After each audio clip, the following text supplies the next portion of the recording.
mengenai apakah serious offence dan non-serious offence. Dan di sini saya rasa isu yang timbul adalah bahawa di dalam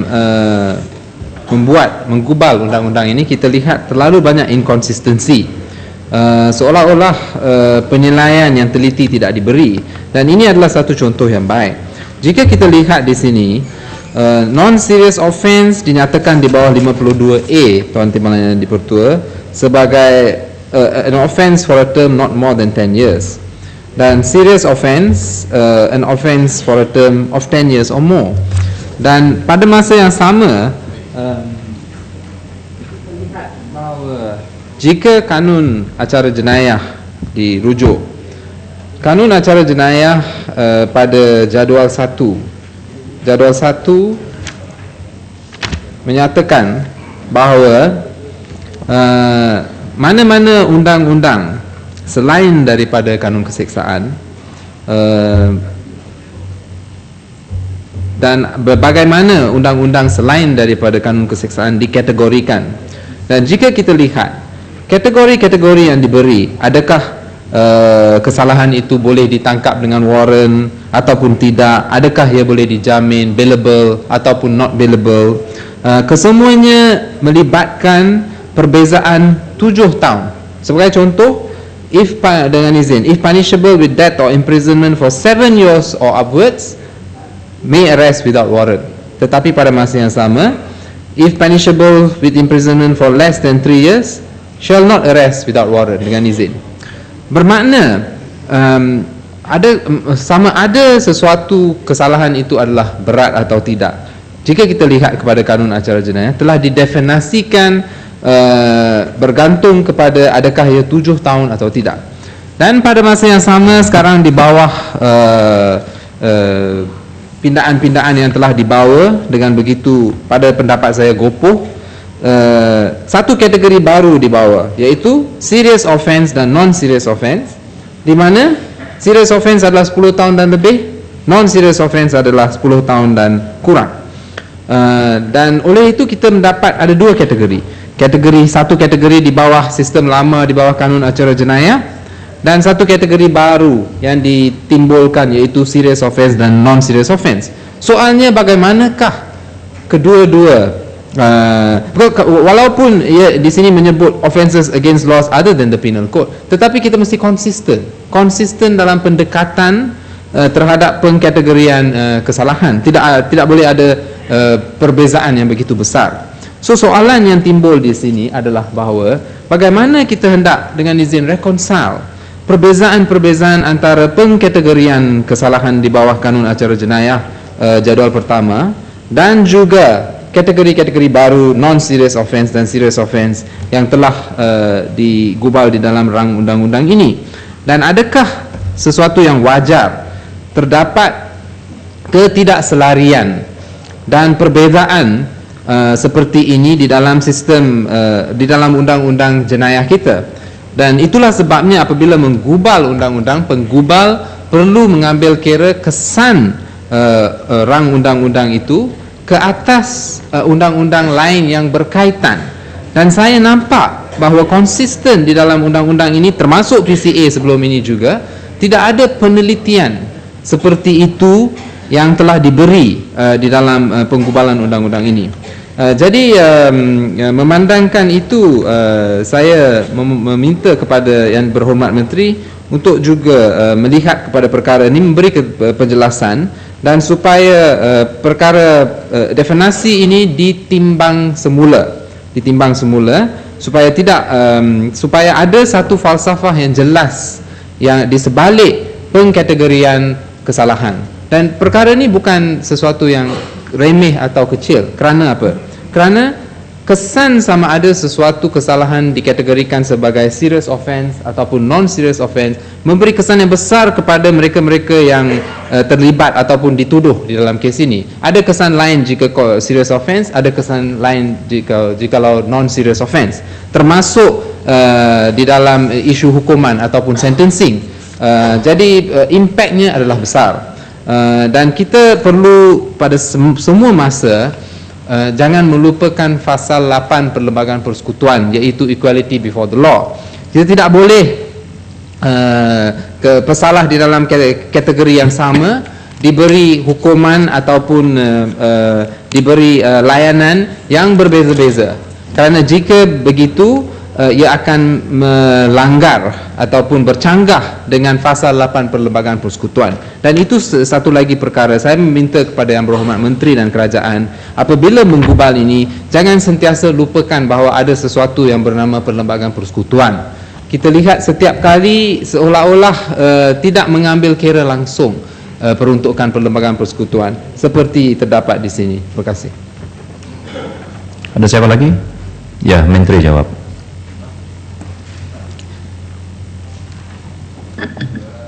Terima kasih Yang Berhormat. Kita ambil maklum mengenai komen tadi, di mana dari segi tarif diwujudkan bagi memudahkan rujukan, kerana terma ini banyak dipakai dalam kanun keseksaan dan kanun tata cara jenayah dalam cadangan pindaan berkenaan jenayah terancang. Jadi ia berbeza dengan kategori di bawah kanun tata cara jenayah dari segi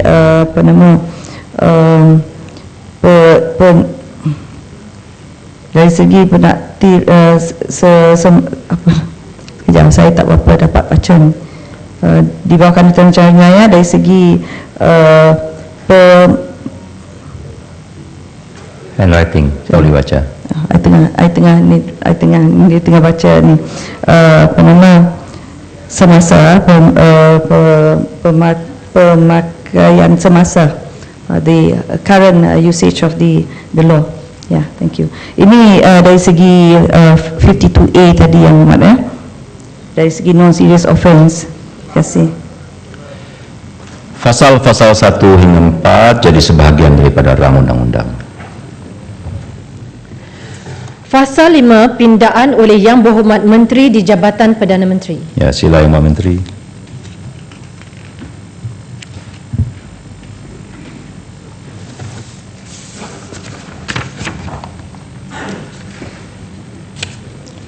Mesti pindaan dalam jawatankuasa yang cadangkanlah dengan memotong fasal 5 ini.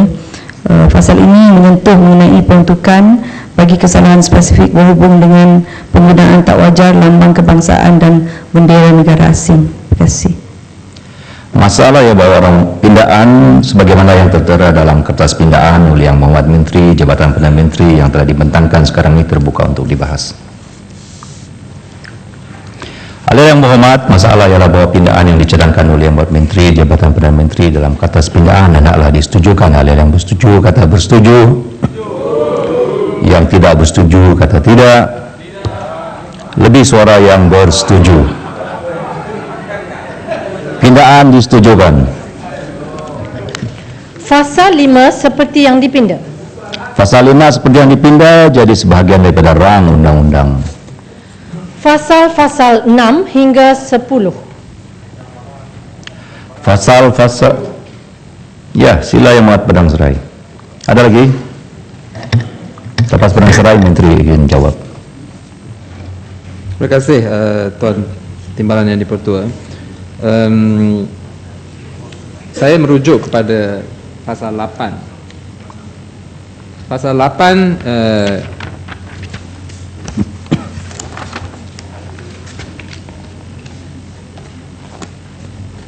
iaitu sebenarnya telah disentuh semasa perbahasan, jadi saya akan hanya menyentuh secara ringkas sahaja, iaitu pasal 8 mengenai presumption yang kita sebut tadi. Sekali lagi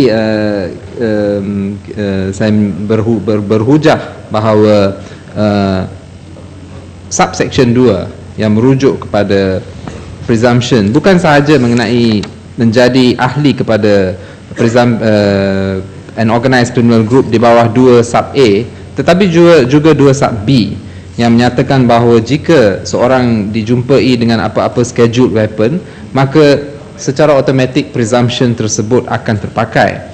Ini adalah sesuatu yang memang tidak logik, kerana apakah setiap orang yang dijumpai dengan apa-apa senjata di bawah Akta Corrosive and Explosive Substance and Offensive Weapons Act 1958 merupakan ahli kepada organised criminal group, dan presumption ini adalah terlalu jauh daripada fakta basic yang menjadi trigger kepada presumption.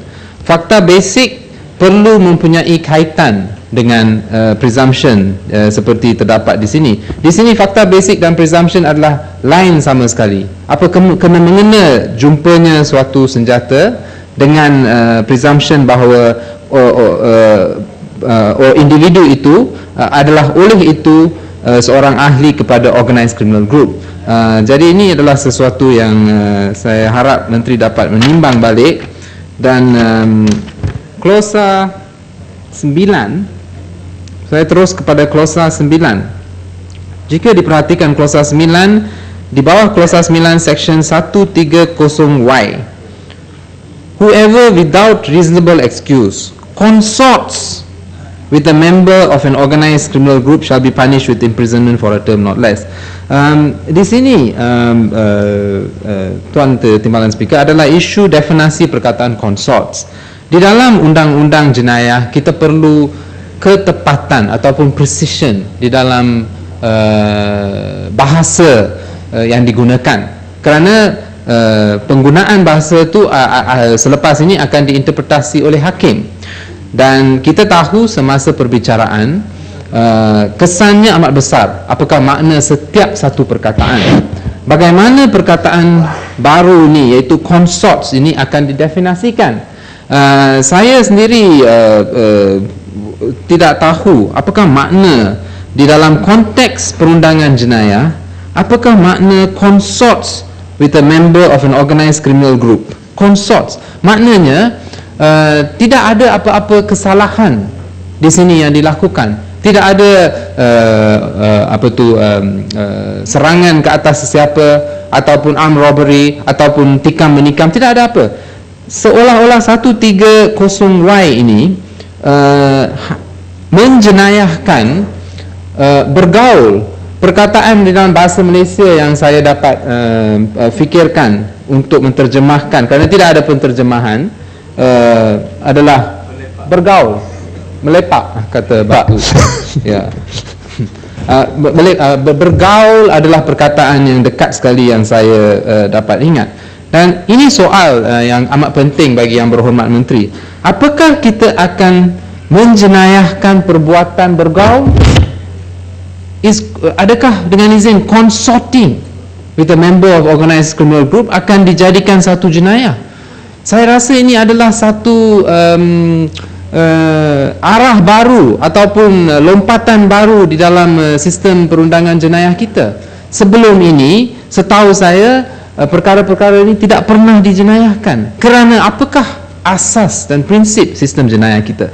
Kita mesti pastikan hukuman ataupun sesuatu perbuatan itu dijadikan jenayah, di mana perbuatan itu adalah benar-benar sesuatu yang melanggar undang-undang, benar-benar sesuatu yang menggugat keamanan, ketenteraman, benar-benar sesuatu yang boleh membawa padah ataupun kematian ataupun injury kepada rakyat yang lain. Itu adalah essence perbuatan jenayah. Apakah ini pula sekarang dijadikan perbuatan jenayah? Consorts, bergaul, dan seperti yang disebut oleh Batu tadi. Apakah jika seorang individu dijumpa di kedai kopi di dalam satu meja minum teh tarik bersama dengan 5 lagi orang yang dikatakan adalah member of an organised criminal group, adakah bermakna maka maka individu itu akan dituduh di bawah section ini dan didapati salah di bawah section ini? Itu isu yang serius, dan saya tak pernah tengok provision ataupun peruntukan seperti ini yang begitu ekstrim. Sedikit biasanya kalau kita dalam keadaan ini kalau yang lebih tepat, kalau seseorang itu conspire untuk melakukan satu jenayah, bila dia bukan ahli. Kalau dia duduk dalam satu meja, bila kumpulan jenayah ini sebut ingin rompak sebuah bank, dan orang itu sungguh pun bukan ahli tetapi telah bagi nasihat atau bagi cara, itu sepatutnya kita gunakan perkataan conspire, bukan consult. Kalau consult, kita boleh tanya seorang alung macam mana saya boleh dapat balik duit saya, itu pun consult. Atau kita tanya seseorang itu, ahli keluarga kita yang mungkin melakukan berjaya, tetapi tanya dia tentang sesuatu yang tidak ada kena-mengena dengan jenayah, itu juga disyaki. Sungguh pun kita kata kita tak akan ekstrim seperti itu, tetapi bila kita letak dalam undang jenayah, dia memberi penguat kuasa yang terlalu luas untuk melaksanakan. Ini akan menjadi satu tendensi bagi seseorang pegawai polis bawahan ini, mungkin mereka akan abuse kuasa. Apa pendapat Padang Sertai? Okey, terima kasih Yang Berhormat Batu. Itu adalah satu poin yang amat penting, kerana apa yang disebut oleh Batu sudah pun ada di dalam kanun keseksaan, iaitu daripada Seksyen 107 bab 5 dan bab 6A. Bab 5 abatement dan bab 6A criminal conspiracy. Bermakna dalam keadaan-keadaan seperti itu, di mana ada individu yang berkonspirasi, yang bersama dengan grup organized criminal group dan melakukan jenayah, sudah ada peruntukan di bawah kanun keseksaan. Jenayah baru ini yang kita tidak pernah lihat di dalam sistem undang-undang jenayah kita. Kita tak pernah lihat di dalam sistem undang-undang jenayah kita. Ia menjenayahkan sesuatu perbuatan yang di bawah falsafah undang-undang jenayah kita, dengan izin criminal jurisprudence kita. Di bawah criminal jurisprudence kita tidak wujud satu keadaan di mana perbuatan seperti ini boleh dijenayahkan. Dan sebab itu saya kata ini adalah satu arah baru, dan ia bukan arah yang baik tetapi arah yang amat tidak baik. Dan ia boleh membolehkan sesiapa sahaja. Saya rasa kalau ada Yang Berhormat Batu berjumpa dengan mungkin orang-orang di dalam kawasannya yang pernah ada pertalian dengan geng untuk cuba untuk membawa mereka ke arah baru, beliau pun mungkin ditangkap kerana duduk semeja dan konsort dengan organized criminal group.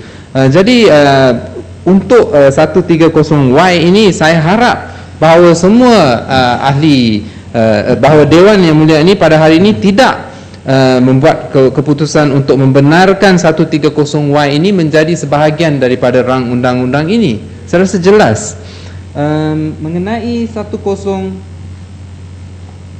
sekarang saya ke 130ZA.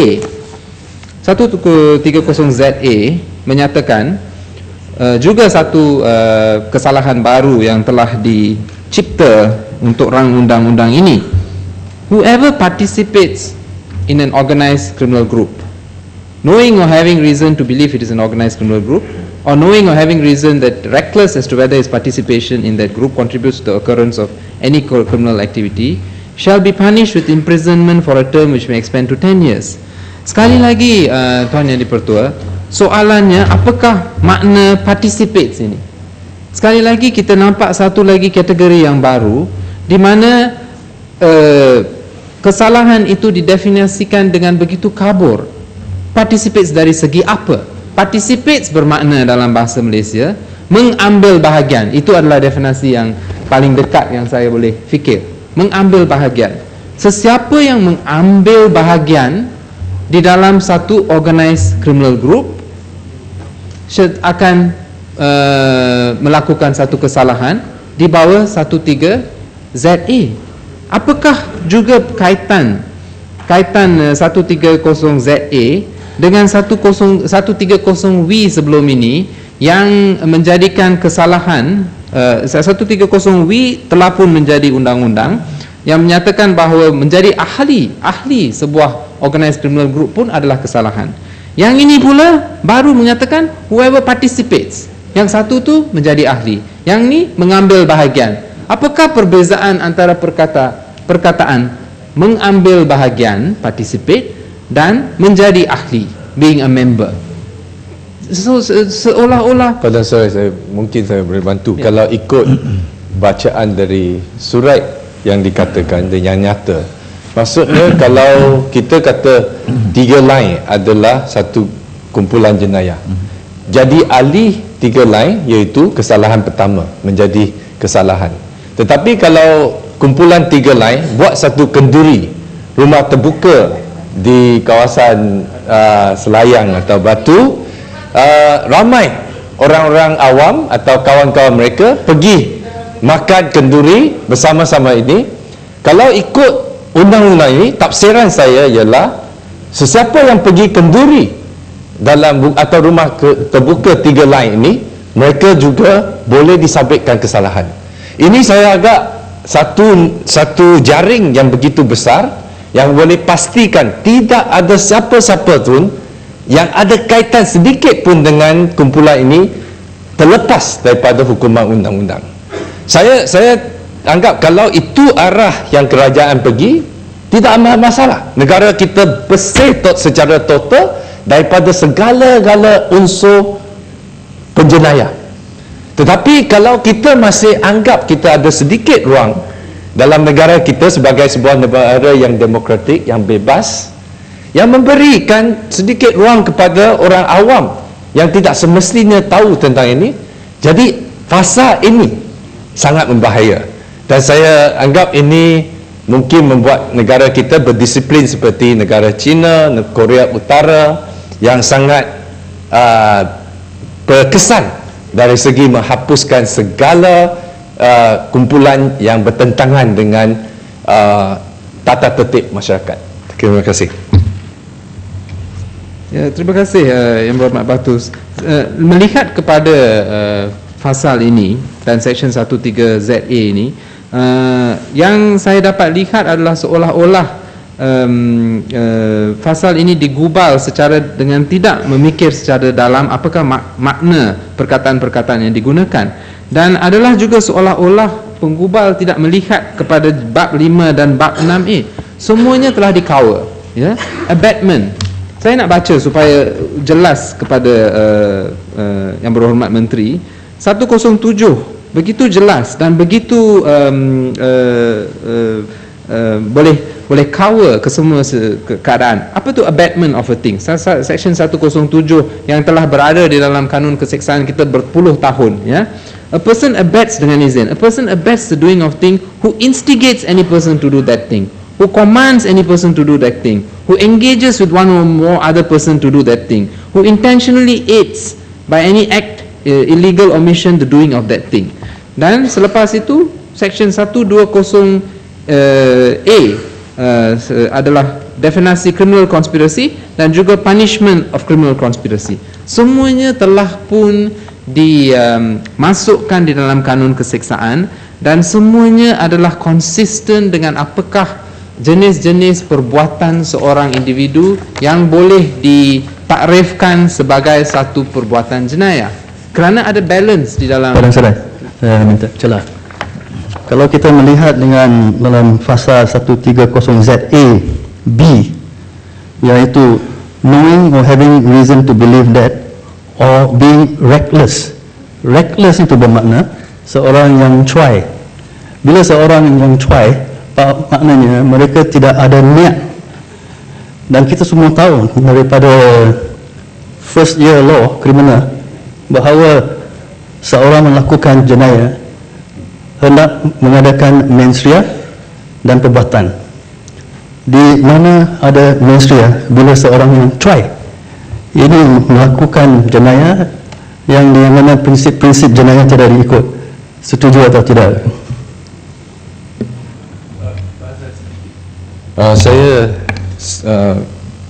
konsep cuai ini ada berkaitan dengan isu senjata yang telah disebut oleh Padang Sedai tadi. Petang ini saya baru dapat jawapan daripada Menteri Dalam Negeri yang mengatakan kehilangan senjata, 44 senjata yang telah hilang. Di antara sebab-sebab kehilangannya oleh anggota polis, satu ialah kereta dipecah semasa senjata api tertinggal dalam kereta. 2, diragut atau disamun. 3, tercicir kerana ketika menjalankan tugas. 4, kehilangan dalam tandas. 5, kehilangan dalam pejabat. Ini pegawai polis kita. Saya tidak mahu mempelekehkan sebab mungkin manusia ini lakukan kesilapan. Tapi saya rasa Menteri Dalam Negeri pun tak committed kata mereka ini lakukan kesalahan. Tapi saya agak kalau seseorang yang melaksanakan undang-undang boleh try. Dan kita ambil hati yang besar, mungkin dalam keadaan tertekan, pegawai polis ini tidak up to standard. Tapi kalau kita tuntut supaya orang awam ini tidak boleh lakukan kecuaian, kecuaian ini akan menjadikan mereka dipenjarakan, dan kita tidak ada ruang untuk pegawai polis ini untuk melakukan kecuaian. Jadi saya anggap sekali lagi ini adalah satu value masyarakat yang sangat berbeza daripada satu yang saya hidup dalam, dan saya agak kebanyakan kita hidup dalam masyarakat ini, dan kita rasa Malaysia ini belum sedia untuk melangkah masuk dalam satu sistem yang begitu ketat dari segi disiplinnya. Ingat penjelasan Muhammad. Sekarang saya lihat Sekejap seperti dari tadi saya nampak Yang Berhormat minta penjelasan daripada Padang Serai, tapi belum saya panggil lagi dah berucap. Ini peraturan Yang Berhormat 37B. Sila seperti. Terima kasih. Terima kasih. Padang Serai, saya hanya lihat tentang yang fasa 9 kan, 130X harboring member of an organised criminal group, dan juga 130Y consulting with an organised criminal group. Jadi semua ini akan dihukum penjara sehingga 5 tahun dan juga dia denda. Jadi tadi Yang Berhormat Batu sebut tentang decline, dan kita tahu Menteri Dalam Negeri bahkan Dato' dia kata dalam satu majlis tertutup dalam kempen pemilihan UMNO itu, dia kata decline itu kawan dia. Jadi ini adakah kenyataan seperti ini boleh diinterpretasi sebagai harboring member of an organised criminal group dan consulting with an organised criminal group, dan mungkin dia boleh didakwa ke mahkamah? Ya, terima kasih Yang Berhormat tadi. Saya jawab soalan daripada Yang Berhormat Seputih itu. Daripada pengalaman saya sebagai seorang peguam yang menjalankan kes jenayah, adalah pendapat saya bahawa memang Yang Berhormat Menteri Dalam Negeri telah melakukan kesalahan, akan jika seksyen ini diluluskan telah melakukan kesalahan di bawah 130X dan 130Y. Kerana itulah maknanya consort. Apa yang dinyatakan oleh Yang Berhormat Menteri Dalam Negeri jatuh sepenuhnya squarely di bawah perkataan consorts di sini, ya. Dan kembali juga kepada dan sebab itu kita kata apabila kerajaan dan pihak yang menggubal undang-undang mencipta kategori-kategori baru kesalahan yang kita tak pernah dengar sebelum ini, impaknya adalah begitu luas seperti yang disebut oleh Yang Berhormat Seputih. Tengok sehingga seluas begitu, Yang Berhormat Menteri Dalam Negeri pun melakukan, boleh dianggap melakukan kesalahan di bawah 130Y. Dan kembali kepada apa yang disebut penjelasan yang diminta oleh Yang Berhormat Selayang dan Batu tadi, di bawah 130ZA bracket B, or being reckless, memang di dalam perundangan jenayah menghukum seseorang atau bagi kesalahan jenayah ataupun mengkategorikan sesuatu perbuatan sebagai kegiatan jenayah di mana perkataannya adalah bahawa beliau reckless dalam melakukan perbuatan itu, adalah sesuatu yang memang kita tidak dapat terima kecuali di dalam beberapa kes yang amat sempit. Umpamanya kes-kes trafik di mana recklessness dalam membawa kereta boleh membawa kepada saman dikeluarkan. Di dalam perundangan jenayah adalah penting untuk pastikan bahawa pesalah itu mempunyai tujuan, motif ataupun intention, apa yang disebut sebagai mens rea, untuk melakukan sesuatu kesalahan. Dan menambah perkataan-perkataan seperti reckless dan sebagai ini adalah satu ketidakadilan yang serius, dan ia boleh membawa kepada integriti sistem perundangan jenayah kita akan digugat apabila kita pergi sehingga sejauh ini jauh daripada apakah basis sistem jenayah kita, sistem perundangan jenayah kita. Soalnya sistem perundangan jenayah kita bukan sesuatu yang tumbuh semalam. Untuk kita dengan secara sewenang-wenangnya nak tukar sini, pindah sana boleh. Tetapi bukan pindaan yang begitu jauh daripada basis, bedrock dan falsafah sistem jenayah kita. Sistem perundangan jenayah kita timbul daripada sejarah yang lama.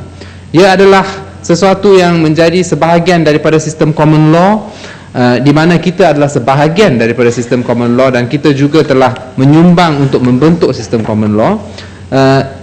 Ia timbul daripada fakta bahawa kita adalah sebahagian daripada Commonwealth, negara-negara di dunia. Dan ya, Sepang sila. Terima kasih Datuk Timbalan Speaker dan juga terima kasih Pak Nasrai. Kalau kita lihat Pak Nasrai pada section 9 ini, khususnya 130X dengan 130Y dan 130Z, kalau kita lihat kesalahan bagi 30Y itu, punishment dia adalah melibatkan minimum sentence, iaitu not less than 5 years. Sedangkan untuk 30X dengan 30Z, dia tidak melibatkan hukuman mandatory ataupun minimum sentence. Jadi setuju tak dengan saya bahawa antara tiga-tiga ni sudah tentulah 130Y tu yang lebih degree-nya, darjah kesalahan itu, kalaulah masih dianggap satu kesalahan, walaupun kita tak setuju konsep pun, dalam kesalahan yang lebih ringan degree-nya, kesalahan dia berat. Sedangkan harboring ni, melindungi ni, dari segi undang-undang lebih ni. Kalau kita dalam undang-undang Immigration Act, harboring illegal immigrant itu hukuman dia berat. Tetapi kesalahan harboring hukumannya lebih ringan, kesalahan konsort lebih berat. Cara saya tak tahu apa rasionalnya. Saya nak tambah juga yang keduanya, setuju tak dengan saya, apabila kita ada hukuman mandatory sentence ini ataupun hukuman minimum sentence ini, seperti mana saya kata tadi, bahawa dia akan mengurangkan ataupun tidak menggalakkan supaya pesalah-pesalah ini untuk mengaku salah. Sebab kalau mengaku salah pun dia tetap akan kena hukuman yang minimum sentence itu. Jadi kalau kita perhatikan, apabila orang tak mengaku salah, bermakna kita telah mengurangkan percentage untuk kita dapatkan sabitan dalam jenayah. Sedangkan apabila kita benarkan pembicaraan ni, kemungkinan dia akan lepas. Sedangkan dia melakukan kesalahan tapi lepas.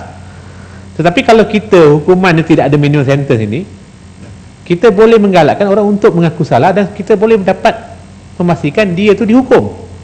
Itu rasionalnya kenapa dalam hukuman-hukuman minimum sentence ni hanya dalam kes-kes yang betul-betul berat, yang extremely. Jadi ini saya minta pandangan daripada ni. Depan saya. Terima kasih. Terima kasih Yang Berhormat Sepang.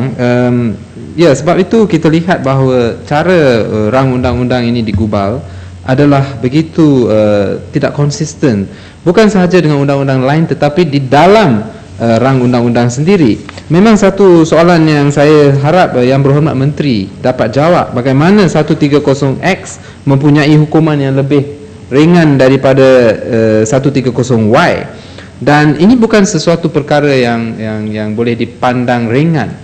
Kerana di dalam sistem perundangan jenayah kita tidak boleh ia adalah sesuatu yang serius. Kita akan individu-individu akan dituduh, mungkin didapati salah, dimasukkan dalam penjara, dan memenjarakan seseorang itu adalah satu step ataupun satu tindakan yang amat berat. Kalau kita bercakap dengan hakim-hakim yang setiap hari terpaksa melakukan perkara ni, memenjarakan orang mendapati seseorang salah, mereka sentiasa memberitahu bahawa betapa susah untuk mereka menjatuhkan hukuman ataupun mensabit kesalahan, tetapi mereka menjalankan juga tugas berlandaskan keterangan yang telah diberi. Jadi ia bukan sesuatu perkara yang kita boleh memandang ringan. Dan saya kecewa melihat kepada rang undang-undang ini, kanun keseksaan, jenayah, definasi kesalahan dan sebagainya, cara penggubalannya begitu tergopoh dan begitu tidak konsisten di dalamnya dan juga dengan kalau berbanding dengan undang-undang lain. Bagaimana kita hendak menjelaskan ketidakkonsistenan antara kehukuman ada 130X dan 130Y. Saya kembali kepada apa yang saya sebut tadi, bahawa apabila kita membuat apa perubahan kepada undang-undang, perlu kita ingati, terutamanya bila kita nak cipta satu kategori baru kesalahan, seperti consorting sekarang kesalahan baru, participating sekarang adalah kesalahan baru. Kita perlu, seperti saya sebut, ingati bahawa sistem perundangan dah beratus tahun, dan ada sebab mengapa ada kategori-kategori kesalahan yang telah pun diterima dan telah lama di dalam buku-buku undang-undang kita, dan dia konsisten dengan kedudukan kita di dalam Commonwealth, kedudukan common law kita, ia konsisten dengan kebijaksanaan dan apa yang dipelajari oleh sistem perundangan, oleh hakim-hakim, oleh tulisan hakim-hakim, oleh sistem presiden di dalam negara kita dan sebagainya.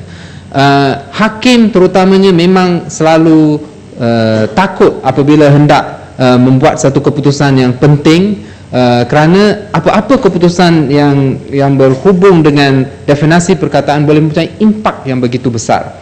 Dan untuk sewenang-wenangnya membawa kategori-kategori baru ini adalah sesuatu perkara yang saya rasa tidak wajar, dan saya harap bahawa Dewan tidak membenarkan kedua-dua 130Y, 130ZA dan sebagainya menjadi sebahagian daripada rang undang-undang ini. Saya teruskan kepada 130ZC. 130ZC kita lihat menyatakan bahawa enhanced penalties, untuk meninggikan lagi penalty, any organized criminal group or a member of an organized criminal group convicted of any serious offence under this code shall be punished with imprisonment for a term of twice as long as the maximum term for which he would have been liable on conviction for that offence, and shall be liable to whipping. Bermakna perubahannya besar. Bukan twice as long as the minimum, tetapi twice as long as the maximum sentence.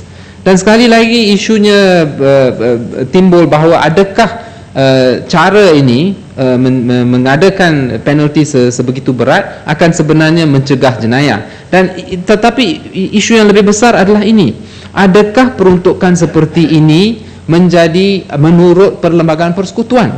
Kerana bolehkah kita apabila terdapat satu individu yang adalah sebahagian daripada organised criminal group melakukan satu kesalahan yang sama, ia dilakukan oleh pihak yang lain. Ya, Sepang. Terima kasih. Tentang 130ZC ni, kalau kita lihat ayat tu, any organised criminal group or member of an organised criminal group convicted of any serious offence not only under this code tapi or under any written law. Dan kalau kita tafsirkan written law ini, dia terlalu luas.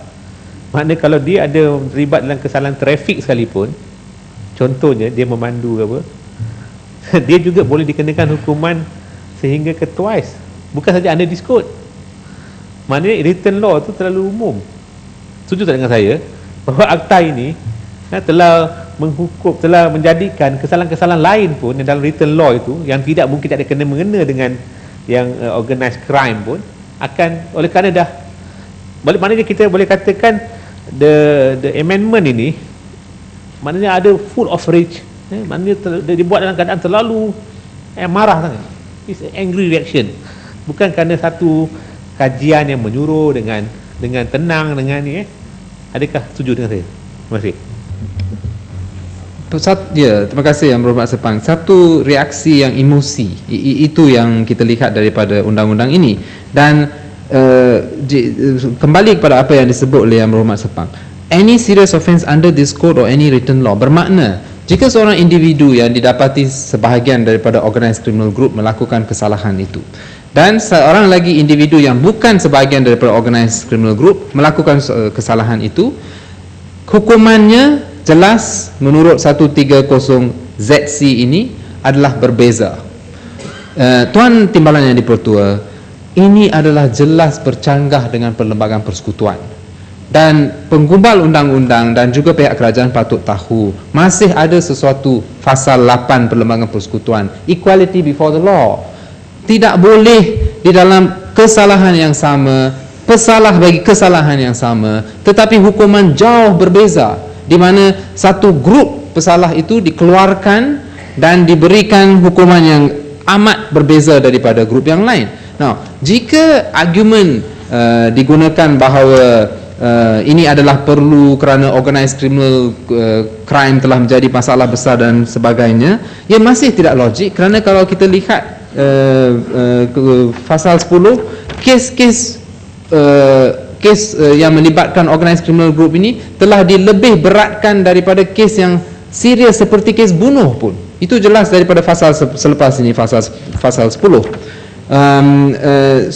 Jadi sebab itu apabila kita menggubal apa-apa undang-undang, mesti mengambil kira pasal 8 perlembagaan persekutuan dan juga peruntukan perlembagaan persekutuan. Adakah kita pada hari ini akan meluluskan undang-undang seperti ini yang bercanggah dengan perlembagaan persekutuan? Saya teruskan kepada pasal 10. Pasal 10 saya telah menyentuh semasa perbahasan dasar, jadi saya tidak akan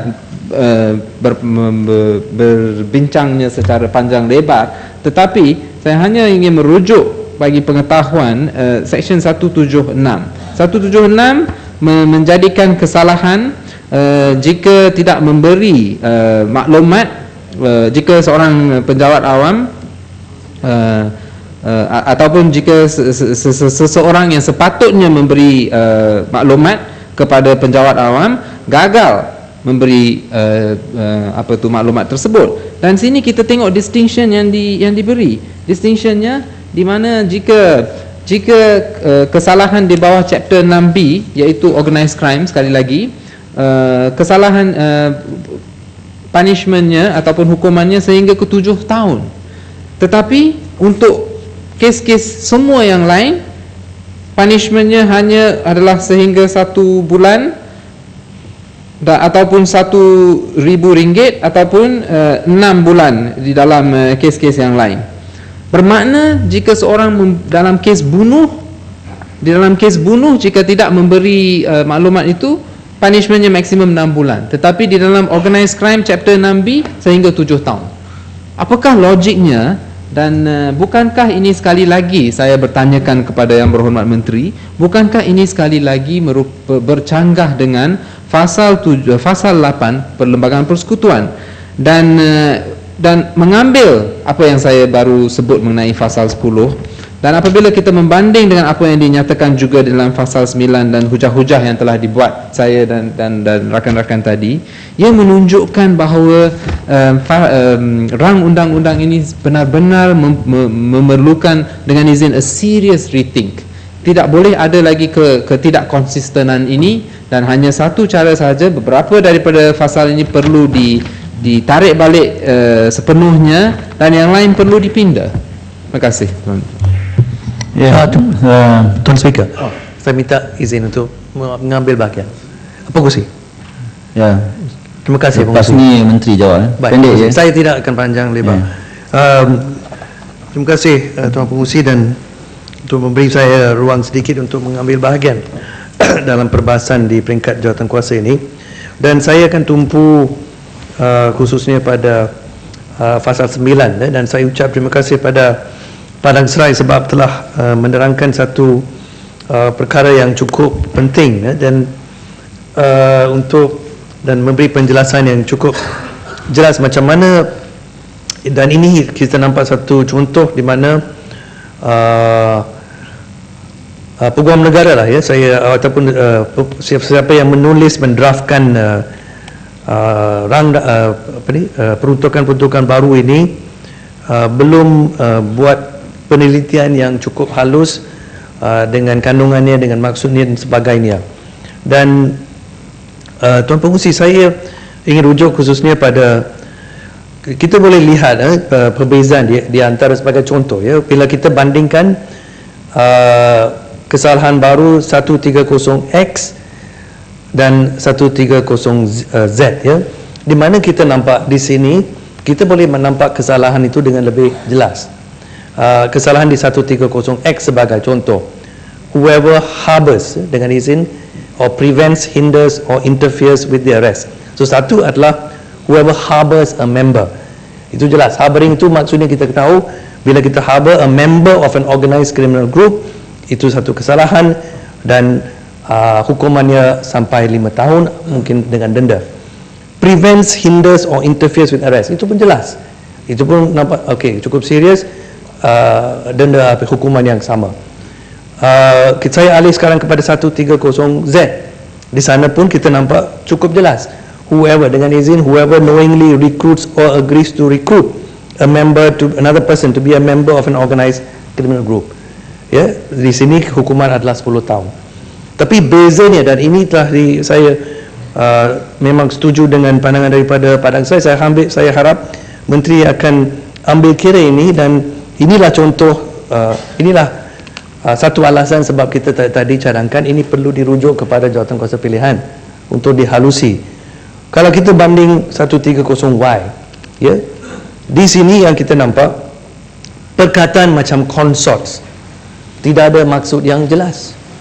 Apa maksud itu? Dan perkataan yang digunakan sini cukup luas.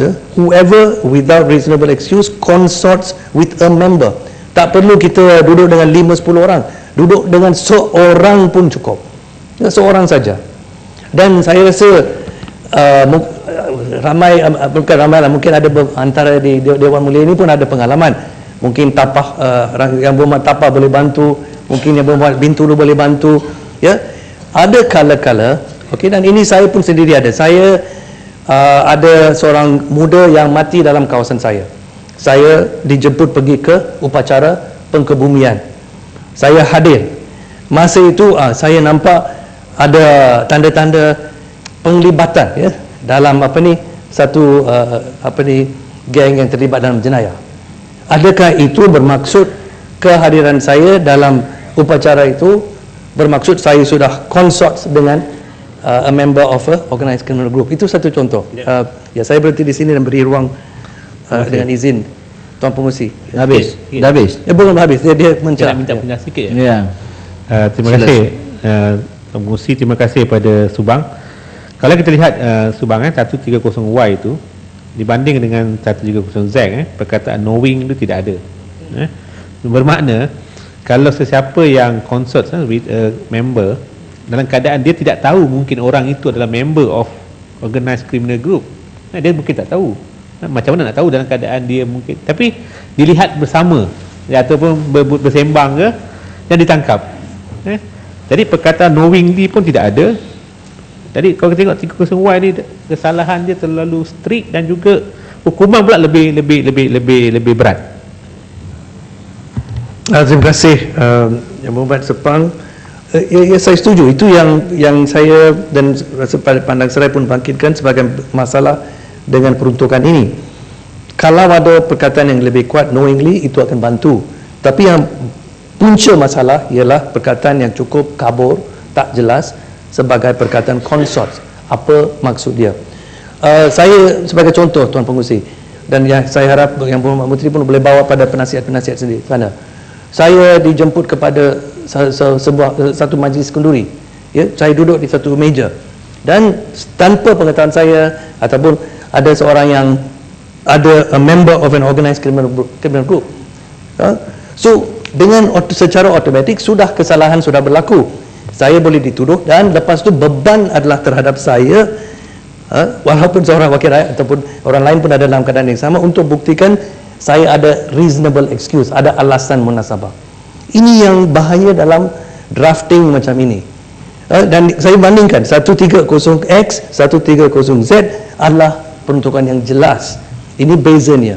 Ini yang kita harap dimemahami oleh Yang Berhormat Menteri dan juga pasukan penasihat beliau, supaya peruntukan-peruntukan macam ini dibetulkan, ya, dibetulkan dalam peringkat ini, ataupun tarik balik sementara, bukan kata tarik balik semua, dan lebih baik kita balik kepada pangkal dan pergi kepada jawatankuasa pilihan. Satu lagi poin yang telah disebut tadi oleh Sepang ialah tidak logik dengan hukumannya. Kalau saya halang tangkapan seorang ahli kumpulan jenayah, saya halang dia 130X, I stop, I interfere, saya prevent arrest itu, hukuman yang berat, yang maksimum 5 tahun. Ya, saya harbor, saya simpan dalam rumah, saya tahu dia penjenayah, saya beri perlindungan, saya simpan dalam rumah, saya beri perlindungan daripada siasatan dan tangkapan daripada polis, maksimum 5 tahun. Saya dijemput kepada kenduri kahwin dan dia duduk bersama saya boleh dihukum sampai 20 tahun. Apa logik ini? Ini yang saya tak faham. Saya minta maaf ya, saya langsung tak faham ini. Ini apa yang diperuntukkan di sistem ini. Ini tak perlu kita perkataan cukup mudah untuk faham, Tuan Pengerusi. So ini yang sebab saya setuju bila Palang saya kata penulis peruntukan ini, drafter ini memang sudah buat kerja dia gopoh ke apa perkataan itu, tergopoh. Ya, kita tak mau perlikan, tapi kita kena faham ini. You must accept ini memang drafting yang cukup reckless sendiri. Ya, so we have to do our job dengan izin more professionally. Kita adalah penggubal undang-undang yang bertanggungjawab dan kita kena buat kerja kita dengan secara betul. Ya, dan begitu juga dengan 130ZA. Ini juga satu contoh peruntukan baru dan padang saya sudah buat hujah yang saya nampak cukup bernas, bahawa ada kekaburan, lack of clarity dengan izin. Ya, apa maksud participate? Tak jelas. Dan adakah kalau reckless, kalau kita cuai sahaja dengan fakta itu, adakah itu cukup untuk satu kesalahan yang berat? Jadi di sini kita nampak ada banyak isu yang sangat penting. Dan kalau kita tergesa-gesa meluluskan pada petang ini undang-undang yang penting, pindah kepada penal code yang sudah ada dengan kita berpuluh-puluh tahun, ya, ini akan bagi saya memberi image yang tidak baiklah kepada Dewan Yang Mulia ini. Dan ini patut dikaji semula. Dan peruntukan macam ini ditangguh kalau boleh dan dihalusi dengan lebih baik, dibawa balik secara dengan bentuk yang lebih dengan kandungan yang lebih baik dan secara lebih logik. Ya, akhir sekali saya pergi kepada 130ZC dan itu pun saya setuju. Bila kita nak hukum, saya faham logik kita nak hukum orang-orang yang membuat jenayah, tapi bukan secara individu. Dia adalah anggota geng ataupun satu pasukan yang melakukan jenayah terancang. Ya, memang itu prinsip itu memang kita boleh terima. Tapi kesalahan itu mesti ada berkaitan dengan aktiviti mereka sebagai satu organised gang. Mesti ada logic connection itu. Kalau dalam keadaan itu, sebagai contoh, geng itu melakukan samun, ya. So kalau seorang individu melakukan samun dan samun itu dilakukan secara geng, okey, kita boleh katakan kita mahu hukuman lebih berat bila dilakukan secara jenayah tersusun dalam satu pasukan, ya. Itu secara logik boleh diterima. Tapi bila kita menggunakan perkataan macam dengan izin, convicted of any serious offence under this code or under any written law. This code, penal code, ada berjenis-jenis kesalahan yang sebanyak daripada mereka tidak ada kaitan langsung dengan aktiviti yang kita nampak biasa dikaitkan dengan organised crime. Tidak ada connection langsung. Dan bila kita sebut under any written law, itu memberi satu net yang lebih besar, jauh lebih besar. Tadi Sepang beri contoh Road Transport Act. Itu satu contoh yang cukup baik, Tuan Pengerusi. Saya bagi contoh Section 41. When you cause death by reckless driving, ya. Kita ada satu anggota geng telah melakukan jenayah, betul, patut dihukum lebih berat. Tapi kalau bila dia dalam satu insiden yang tak ada kaitan dengan aktiviti di dalam geng itu, dia langgar satu orang itu mati, memang dia boleh disabit Section 41, tapi sekarang akan kena 20 tahun. Dari segi prinsip hukuman pun sudah lari. It doesn't make sense dengan izin. Dari segi justice, dari segi mana-mana pandangan hak asasi ke, pandangan agama ke, tak masuk akal. Jadi di sini kita nampak tujuan dia kita faham. tujuan peruntukan 130ZC kita faham, tapi cara dibuat di sini sudah lari jauh daripada apa tujuan dia. Jadi di sini sekali lagi kita tegaskan, penulis peruntukan ini mungkin sudah buat kerja ni terlalu cepat, sudah tergopoh, dan kita ada undang-undang macam ini yang di mana logiknya sudah tidak boleh pakai lagi, ya. Jadi dan untuk membuktikan sekali lagi, terakhir ini poin terakhir Tuan Pengerusi, macam mana peruntukan sekarang sudah jadi terlalu luas, dan saya balik pada contoh yang dibangkit tadi oleh Seputih itu bagi satu contoh yang cukup baik, di mana kita ada satu pengakuan terbuka, ya, pengakuan awam oleh Yang Berhormat Bagan Datuk, dan ini dilapor secara luas, meluas. Beliau berucap kepada kumpulan yang diakui sebagai anggota 3 line dan beberapa kali, dan ini saya petik daripada laporan, ya. Saya tak tahu sama ada betul. Kalau tak betul, kita harap Yang Berhormat Bagan Datuk akan betulkan. Tapi dalam laporan yang disiarkan luas, dalam ucapan beliau dia kata banyak kali kita dalam ucapan itu, bermaksud dia dan anggota 3 lain yang ada itu adalah dalam satu kumpulan yang sama. Sama ada itu betul, itu lain cerita. Itulah yang dilaporkan.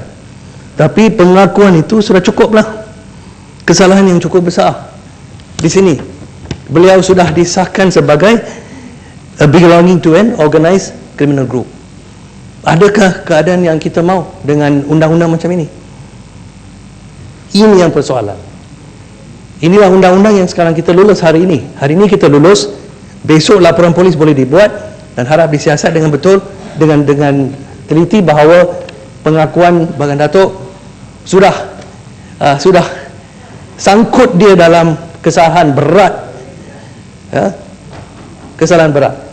Boleh Yang Berhormat Menteri, itu saya minta penjelasan. Sebab itu yang kita akan melakukan. Konsort pun boleh, dan tadi kita fokus pada perkataan konsort. Dalam pertemuan itu, di mana kita ada rakaman, tidak boleh lari daripada hakikat itu, Tuan Pengerusi. Yang Berhormat Bagan Datuk dan saya, kalau saya tak silap, Yang Berhormat Harau pun hadir, dan boleh dikatakan sudah konsort dalam maksud bahasa Inggeris itu, konsort dengan orang-orang yang telah disahkan sebagai anggota Subang panjang. Ya, saya so inilah bahaya dia, dan saya harap ini bila kita gubal undang-undang pindahan macam ini, kita mesti prihatin, ya, tentang apa ni bentuk perkataan, maksudnya, tujuan dan sebagainya, dan pastikan bahawa tujuan dia memang kita terima sebagai murni, itu bukan tidak dipertikaikan. Saya tidak mahu Yang Berhormat Menteri kata kita tak sokong mangsa. Memang kita semua dia di sini prihatin tentang jenayah. Kita mahu mencegah jenayah, kita mahu melindungi mangsa, kita mahu hukum pesalah, tapi kita mesti buat dengan cara yang betul. Itu saja. Ya, sila Yang Berhormat Menteri. Terima kasih Tuan Pengerusi. Saya merujuk kepada apa yang dinyatakan oleh Padang Serai tadi, pasal 8 130B dalam kurungan 2 dalam kurungan B, itu senjata berjadual, dalam basic facts, yang terlalu jauh dengan presumption tu. Kalau kita rujuk presumption ini akan dibuktikan dengan memanggil keterangan saksi bagi membuktikan primary facts untuk mengaktifkan presumption tersebut. Dari segi consorting tadi, yang consort yang dicerita panjang oleh rakan kita, sememangnya hasrat kerajaan untuk menjadikan pergaulan dengan kumpulan jenayah. Kalau kenduri itu taklah pergaulan namanya, Yang Berhormat. Sebenarnya inilah hasrat kita untuk menjadikan pergaulan dengan kumpulan jenayah terancang sebagai satu kesalahan jenayah, kerana perbuatan bergaul ini memberi sokongan dan galakan kepada kumpulan jenayah terancang. Kalau kenduri itu jauhlah daripada apa yang dihasrat untuk melakukan jenayah. Mengenai 130ZA, participation in an organized crime group, apakah makna participate di sini? Makna participate ialah mengambil bahagian yang akan dibuktikan melalui fakta kes yang perlu dibuktikan, ya. Dan 130X pula hukuman lebih ringan daripada 130Y kerana 130Y merupakan kesalahan yang lebih berat daripada 130X yang hanya melindungi ahli kumpulan terancang, sedangkan bergaul menghampiri menjadi ahli kumpulan walaupun belum menjadi ahli. Yang 130ZC pula, twice as long as the maximum sentence. Izin, adakah peruntukan seperti ini menurut Perlembagaan Persekutuan? Hukuman boleh berbeza daripada berdasarkan kategori penjenayah. Sebagai contohnya, kanak-kanak, wanita, orang tua, selagi ia berdasarkan reasonable classification dan intelligible differentiation, ia tidak bercanggah dengan Perlembagaan Persekutuan. Menteri, saya harap Menteri dapat menjawab tentang kenapakah Menteri tentang 130Y ni dia terlalu mudah sangat. Whoever consort, maknanya tidak ada langsung. Persoalannya, macam mana kita nak tahu yang kita ni bergaul dengan orang yang members? Kalau ikut undang-undang ni, dia macam street liability tau. Street liability bermakna kalau you bergaul je jadi satu kesalahan. Jadi soalannya ialah, how do we know? Dahlah begitu, dahlah kesalahan tu mudah sangat, lepas tu hukuman dia kenapa sampai ada minimum sentence? Okey, Yang Muhammad, kita tadi sekarang ini kita dekat jawatan kuasa, tapi saya akan jawab pasal tu. Kita kalau dilihat 130Y itu, whoever without reasonable excuse, itu yang perlu menjadi keywords dia. Yang Muhammad, consorts with a member of an organised criminal group shall be punished. Itu yang kita, the keywords are the whoever without reasonable excuse. Itu yang menjadi keywords dia. Okey, terima kasih. Seterusnya, convicted of any non-serious offence under this code or under any written law. Jawapannya lah, enhanced penalties for offences committed by an organised criminal group sememangnya dihasratkan sebegitu kerana hukuman di bawah 10 tahun, di bawah kanun keseksaan dan di bawah dan mana-mana undang-undang bertulis banyak merangkumi kesalahan yang biasa dilakukan oleh kumpulan jenayah terancang seperti mencuri di bawah kanun keseksaan dan judi di bawah undang-undang bertulis. Jadi itu menjawab yang tadi. Kita teruskan dengan Milik Muhammad. Ya. Terima kasih. Citizen. Ya. Pasal 6 hingga 10 dari sebahagian daripada rang undang-undang.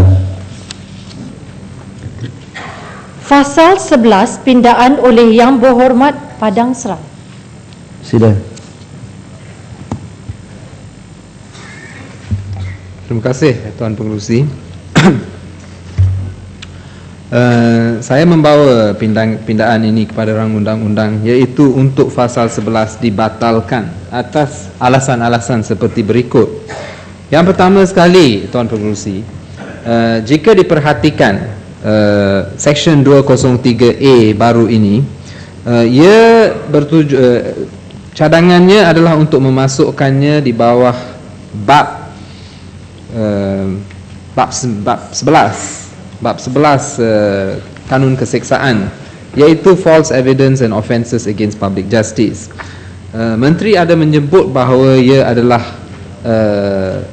sebahagian daripada bab tersebut, tetapi adalah jelas daripada kesalahan yang telah dinyatakan di dalam 230 bahawa ia tidak kena mengena langsung dengan kategori kesalahan-kesalahan yang telah diletakkan di bawah bab 11 ini. Kesalahan-kesalahan di dalam bab 11 adalah kesalahan yang benar-benar kesalahan, iaitu kalau kita lihat 203, di mana seksyen baru ini adalah 203A, yang paling kait rapat sekali adalah 203 menjenayahkan perbuatan memberi maklumat palsu mengenai sesuatu kesalahan yang dilakukan. Umpamanya kalau seseorang itu mati di dalam lokap dan anggota polis tertinggi mengeluarkan kenyataan bahawa sebenarnya bahawa beliau hanya mati disebabkan kesalahan ataupun disebabkan kesesakan bernafas. Nah, itu adalah umpamanya memberi maklumat palsu mengenai sesuatu kesalahan, dan adalah betul bahawa perkara seperti itu dijadikan satu jenayah. Tetapi 203A tidak melibatkan apa-apa maklumat mengenai apa-apa jenayah. 203A menjadikan satu perbuatan jenayah memberikan atau mendedahkan apa-apa maklumat, tidak kira apa, semua maklumat adalah dijadikan jenayah jika didedahkan di bawah 203A. Dan jadi soalnya yang ingin saya tanya kepada Yang Berhormat Menteri, apakah kaitan di antara 203A dan 203? Langsung tidak ada kaitan.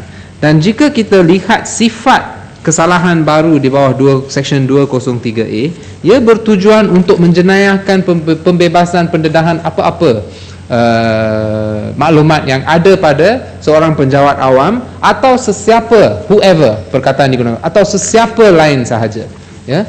Dan kesalahan baru ini langsung tidak kena-mengena dengan title bab 11, iaitu false evidence and offences against public justice. Adalah seolah-olah 230 ini diambil dan diletakkan sahaja di sana kerana ia perlu diletakkan di sesuatu tempat. Oleh itu penggubal dan kerajaan memilih untuk meletakkan di sini semata-mata kerana 203A berkaitan dengan maklumat dan 203 juga berkaitan dengan maklumat. Ini adalah satu keputusan yang amat aneh pada pendapat saya. Maknanya jika saya dapat ringkaskan, Seksyen 203A baru ini adalah langsung tidak relevan kepada bab 11. Dan jika kita lihat pula sekarang Seksyen 203A baru ini, whoever discloses any information or matter which has been obtained by him in the performance of his duties, or the exercise of his functions under any written law. Kita pun tidak tahu apa bezanya performance of his duties or exercise of his functions under any written law. Apa perbezaan antara performance of his duties and exercise of his functions? Sebenarnya tidak ada perbezaan, dan ini menunjukkan sekali lagi cara undang-undang ini digubal, iaitu tanpa mengambil kira apakah perkataan-perkataan di bawah undang-undang yang perlu. Ia seolah-olah digubal oleh seseorang yang langsung tidak mempunyai apa-apa pengalaman dalam pekerjaan menggubal undang-undang. Seolah-olah digubal oleh seorang lay person dan bukan oleh bahagian drafting Jabatan Peguam Negara. Kalau benar-benar Peguam Negara yang Jabatan Peguam Negara bertanggungjawab bagi drafting seperti ini, saya rasa ini adalah sesuatu yang amat memalukan jabatan tersebut, Aegis Chambers, yang pada satu masa itu dihormati oleh semua pihak pada satu masa dulu.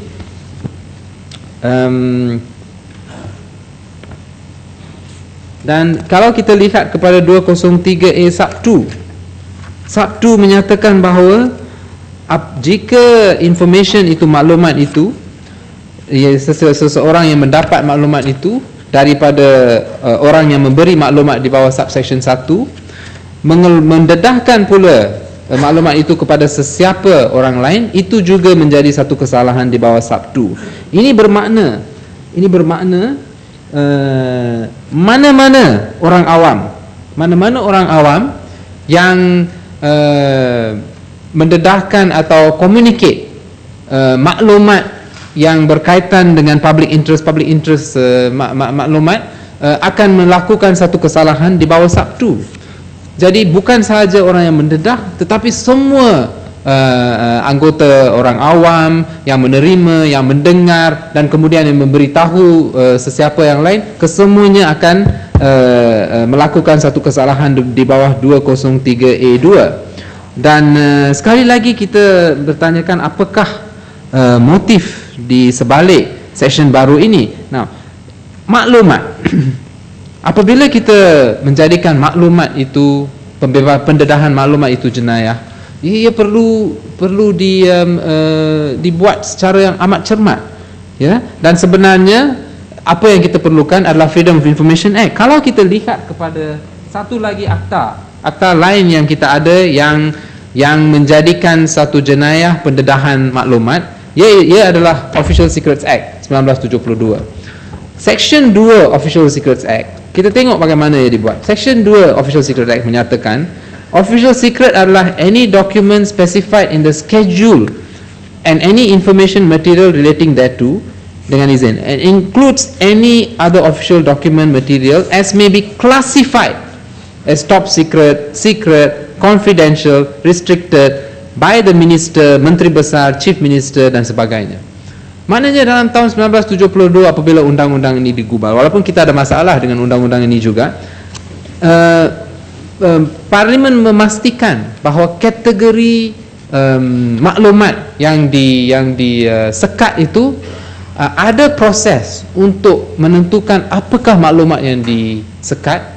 Ada pihak iaitu menteri ataupun menteri besar dan ketua menteri yang membuat keputusan itu, dan juga ada juga proses untuk declassify maklumat tersebut di bawah Section 2C Akta OSA tersebut, dan prosesnya adalah jelas, dan di bawah OSA jelas bahawa kategori maklumat yang disekat itu adalah dengan izin finite, adalah boleh diidentifikasikan dengan tepat kerana kita boleh tahu apakah yang telah disertifikasikan ataupun diiktiraf jatuh di bawah Section 2 Akta OSA. Sekarang kita balik, kalau kita buat perbandingan di sana, dengan begitu jelas ia ditakrifkan, tetapi di bawah Section 203 ni, whoever, siapa-siapa, begitu luas, discloses any information. Bandingkan Tuan Pengerusi, kalau kita bandingkan any information dengan kategori-kategori yang sempit di bawah OSA itu, kita boleh lihat dengan begitu jelas mengapa kita berhujah bahawa section ini terlalu luas dan tidak boleh diterima. Kita boleh lihat, ya? Dan saya kembali kepada perkataan any ini. Any information bermakna walaupun maklumat itu amat kecil, amat remeh, juga boleh dijenayahkan, juga menjadi satu kesalahan di bawah Section 203A. Tuan Pengerusi,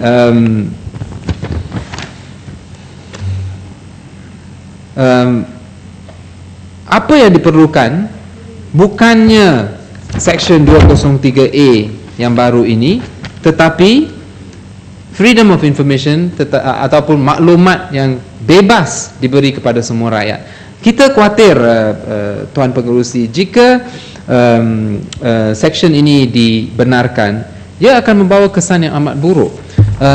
Sekejap tadi Yang Berhormat Menteri ada menyatakan bahawa tujuan section ini adalah mengenai isu organised crime dan mereka yang melakukan kesalahan dan sebagainya. Tetapi Tuan Pengerusi, apabila hakim membuat keputusan atas kes sesiapa yang didakwa di bawah Section 203A ini, hakim akan membuat keputusan atas perkataan-perkataan, interpretasi perkataan-perkataan yang ada di dalam 203A.